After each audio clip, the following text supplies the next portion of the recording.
കലൂർ സ്റ്റേഡിയത്തിൽ Guinness record ലക്ഷ്യമിട്ട് നടത്തിയ പരിപാടിക്ക് പിന്നിൽ വൻ സാമ്പത്തിക തട്ടിപ്പാണ് നടന്നിരിക്കുന്നത്. ഒരു സുരക്ഷയും ഉറപ്പാക്കാതെ ഇവന്റ് മാനേജ്മെന്റ് കമ്പനി ഉണ്ടാക്കിയത് കോടികളാണ്. ഈ പരിപാടിയിൽ പങ്കെടുത്തത് 5100 രൂപ നൽകിയാണെന്ന് ഒരു നർത്തകി വെളിപ്പെടുത്തിയിരിക്കുകയാണ്. രജിസ്ട്രേഷൻ ഫീസായി 3500 രൂപയും വസ്ത്രത്തിന് 1600 രൂപയും നൽകി. പട്ടുസാരി നൽകുമെന്നാണ് പറഞ്ഞതെങ്കിലും കിട്ടിയത് സാധാരണ കോട്ടൺ സാരിയാണ്. ഇങ്ങനെ പല തട്ടിപ്പും നടന്നു. ഈ നർത്തകിക്ക് പുറമെ 8000 രൂപ വരെ കൊടുത്ത് പങ്കെടുത്തവരുമുണ്ട്. ജോയി ആലുക്കാസ് ആയിരുന്നു പ്രധാന സ്പോൺസർ. കല്യാൺ സിൽക്സും പരസ്യം നൽകി. ഈ പരസ്യങ്ങളിലൂടെയും ലക്ഷങ്ങൾ സംഘാടകർക്ക് കിട്ടി.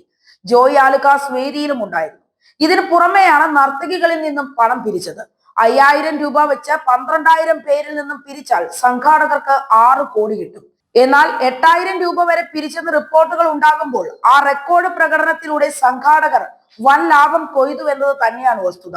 ഭക്ഷണം, താമസം, മേക്കപ്പ് എല്ലാം സ്വന്തം കയ്യിൽ നിന്ന് പണം എടുത്താണ് ചെയ്തത് എന്ന് നർത്തകർ പറയുന്നു. ഗിന്നസ് റെക്കോർഡ് സർട്ടിഫിക്കറ്റ് കിട്ടുമെന്ന പ്രതീക്ഷയിലാണ് പരിപാടിയിൽ പങ്കെടുക്കാൻ തീരുമാനിച്ചതെന്നും എന്നാൽ സംഘാടനത്തിൽ പിഴവ് ബോധ്യപ്പെട്ടത് ഉമാ തോമസിന് പരിക്കേറ്റപ്പോഴാണ് എന്നാണ് നർത്തകി പറഞ്ഞത്.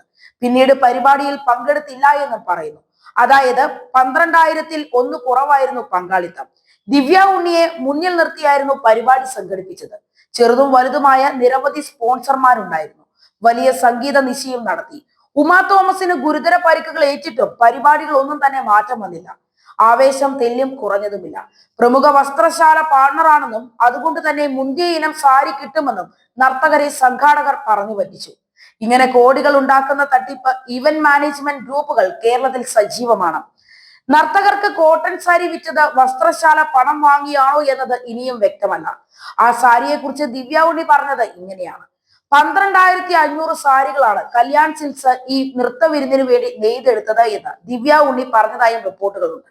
മൃദംഗനാഥം 2024 വലിയൊരു സ്വപ്നമായിരുന്നു. നമ്മൾ ഏറെ നാളായി കാത്തിരുന്ന നിമിഷം. ഈ ഗാനം ഇതിനു വേണ്ടി എഴുതിയതാണ്.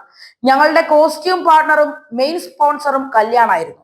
12500 സാരികളാണ് നർത്തകർക്ക് വേണ്ടി കല്യാൺ നെയ്തത്. പരിപാടിയുടെ ലോഗോ ഒക്കെ വെച്ചാണ് ഇതിന്റെ നിർമ്മാണം. ഞങ്ങൾക്ക് എല്ലാവർക്കും ഇതൊരു ഓർമ്മയാണ്. ഈ ഇവന്റ് കഴിഞ്ഞാലും ഞങ്ങൾക്ക് മാത്രം ഓർക്കാവുന്ന, ഞങ്ങൾക്ക് മാത്രം കിട്ടിയ ഭാഗ്യമാണ്. ഇത് കടകളിൽ നിന്നും വാങ്ങാൻ കിട്ടില്ല. ഇതിനു വേണ്ടി പ്രത്യേകമായി സൃഷ്ടിച്ചെടുത്തതാണ്. കൊറിയോഗ്രാഫി ചെയ്യാനുള്ള ഭാഗ്യം തനിക്ക് കിട്ടി. ഇതിന്റെ ഗാനം ഭഗവാൻ ശിവന്റെ താണ്ഡവത്തെ വർണ്ണിക്കുന്ന ഒരു ഗാനമാണ്. അതുകൊണ്ടാണ് കൈലാസത്തിന്റെ നിറങ്ങൾ വെച്ചുകൊണ്ടുള്ള വേഷവും തെരഞ്ഞെടുത്തത് എന്നാണ് ദിവ്യ ഉണ്ണി പറഞ്ഞത്. ദിവ്യ ഉണ്ണിയുടെ ഈ വാക്കുകൾക്കൊപ്പം അതിൽ പങ്കെടുത്ത മറ്റുള്ളവരുടെ പ്രതികരണം കൂടി കണക്കിലെടുത്താൽ ദിവ്യ ഉണ്ണിക്ക് മാത്രം സാരി വെറുതെ കിട്ടിയെന്ന് വേണം വിലയിരുത്താൻ. ബാക്കി എല്ലാവരും സാരിക്ക് പണം കൊടുത്തവരാണ് എന്നതാണ് വ്യക്തമാകുന്നത്.